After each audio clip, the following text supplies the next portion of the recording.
Hi, my name is Teresa and I'm a volunteer here at Liberty Wildlife. I started volunteering here about 2 years ago, and I started at the intake window and as the reception desk on open hours as an interpretive guide. From there I took the education class and I now handle birds for the education purposes, birds on the arm, to teach about the animals we have here and conservation in general. I also, last year, took the Med Services class and became a volunteer in medical services. And that's where we take care of the animals when they first come in and are injured, and we treat them, do the initial treatment, and then get them set up on their course of rehabilitation. I don't have a medical background, but I've always been interested in this. So Liberty Wildlife has given me the opportunity to volunteer in a lot of different areas, in an area that I'm passionate about, which is wildlife. Today we're going to take you on a tour of the hospital area. We're going to show you how we bring the animals into the building, how we initially assess them, and then where they go from there and their rehabilitation process. So join me as we take a tour of the hospital. Okay. Well, this is intake.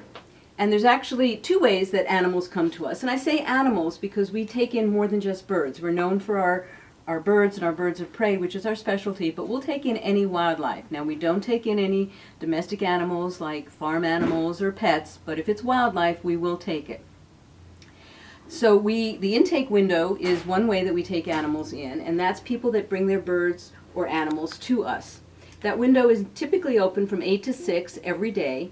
But please check the website because sometimes there's special circumstances and we have to close the window for a time. So people bring in their animals. We get basic information from them and about the bird or animal that they're bringing in, where it was found, what happened to it. The other way we get animals is through our rescue volunteers, and this is through our hotline, and I'm going to give you that phone number at the end. So if you want to grab a pen and pencil, you can have that ready at the end of the tour. So people will call the hotline, they'll say that they have a bird of prey like an owl or a falcon or a hawk, something dangerous, sharp talons, that they don't feel comfortable getting themselves. So they will call the hotline will call a rescue volunteer that has been specially trained to go out and do the rescue, and they'll go do the rescue and bring it in. They'll also gather the same information about the person as well as about the animal, and that information is very useful to us in determining what's wrong with the bird as well as when it comes time to release, and we'll talk more about that later. So that's intake. From here we're going to go into ICU, which is where we're going to go to triage, where animals go from intake.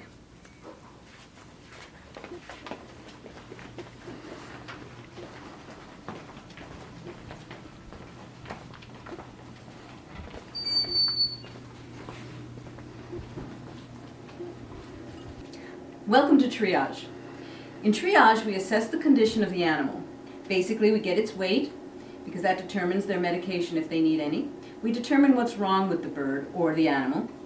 If it's a baby or an orphan, if it needs to be treated in some way, we'll do that, and then we'll take it down to orphan care, and we're going to show you that in a little bit. If it's a bird of prey baby or orphan, it may go outside to one of our enclosures where it may get a foster parent. We have foster animals, particularly several of our owls, who will bring up babies of their species. They don't care that they're not theirs, and they may have laid one infertile egg, and we'll give them 5 babies. They can't count, but they'll do a great job of raising them up and making them so we can release them to the wild. This year, by the time we're done, we will have brought in about several thousand baby orphaned animals. Now, one thing we want to caution you, if you do find a baby bird on the ground, to please watch it and see if the parent comes back, because often they do. If you can see the nest, if you can reach the nest, feel free to put that bird back in the nest, because it really, contrary to popular belief, the parents will still take care of it even if a human touched it. The other possibility for the bird is that there's some sort of injury, or I should say animal, not bird. We tend to say bird, but I really should say animal, is that it's got some sort of injury. So what we do in triage is we will assess the animal, determine what's wrong with it. Often it's a broken wing. That's one of our most common injuries, as you might expect. and they can get that in a variety of ways. Injuries in general, there's several different possibilities of how that happened. The biggest one is dog and cat attacks, particularly cats, encounters with windows, encounters with an electrical line, or a car they may get hit by a car. We also see animals that have been shot, unfortunately, and we also see animals that have had fishing line, particularly our waterfowl, that get fishing line caught in their, wrapped around them or in their mouths, or sometimes they'll carry it to the nest and get tangled up in it there.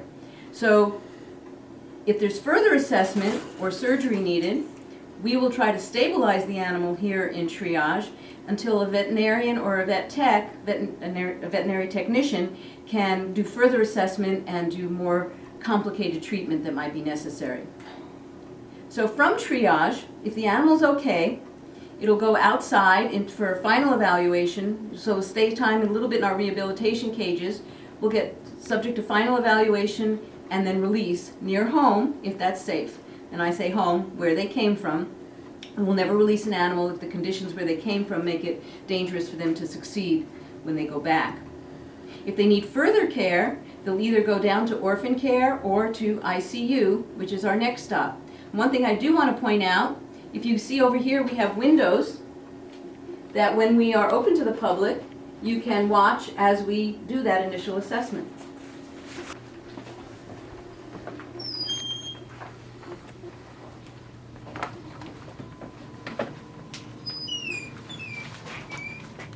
Here we are at ICU. ICU stands for Intensive Care Unit, just like it does in a human hospital. This is where animals begin their rehabilitation, or further treatment. Here we'll give them medicine if they need an antibiotic or a painkiller, something like that. We will check their wing wraps, and if they have a broken wing, that might need to be changed, so we'll monitor that. They'll get food, water, they'll get their cages cleaned, and just in general taken care of. Some animals stay here a couple days, some stay here a couple of months. It's hard to tell, depends on the situation. From here, they might be released. Once again, they'll go through that testing process to make sure that they can hunt and they can fly. They may go into our rehab enclosures for a while for further observation until they're released. And like I said, every bird is flight tested. Every animal, we make sure that they can get food. So from here, we're going to walk down the hallway. I'm going to point out a couple of places where we keep our non-birds and our orphans. Okay, so let's go take a look at what we have down this way.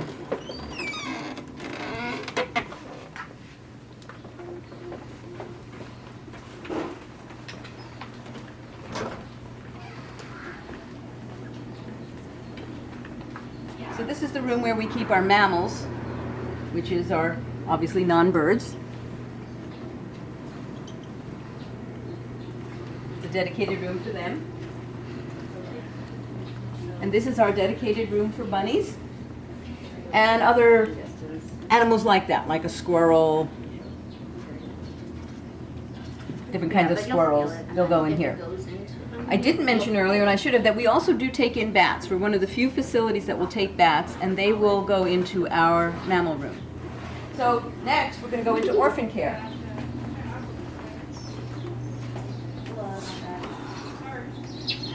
Superficial. Welcome to orphan care.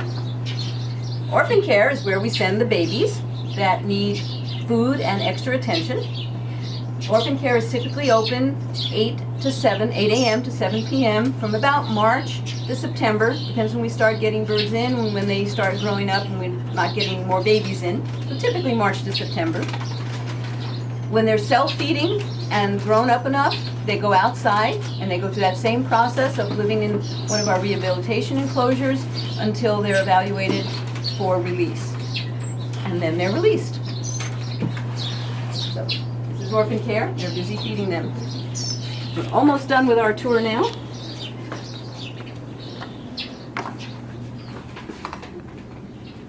We have two quick stops along the way. This is our X-ray room, where we can do on-site X-rays for when we suspect there's a broken bone. And this gives the veterinarians very good information.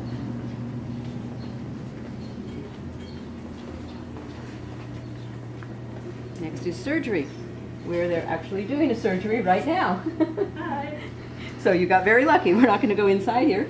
The veterinarians who are working here now are volunteer vets. They come in and do the additional assessments for those complicated situations and surgery. And I'm not sure what surgery she's doing right now, but Should we tell you? I'll be right back. It's a radius and ulna fracture.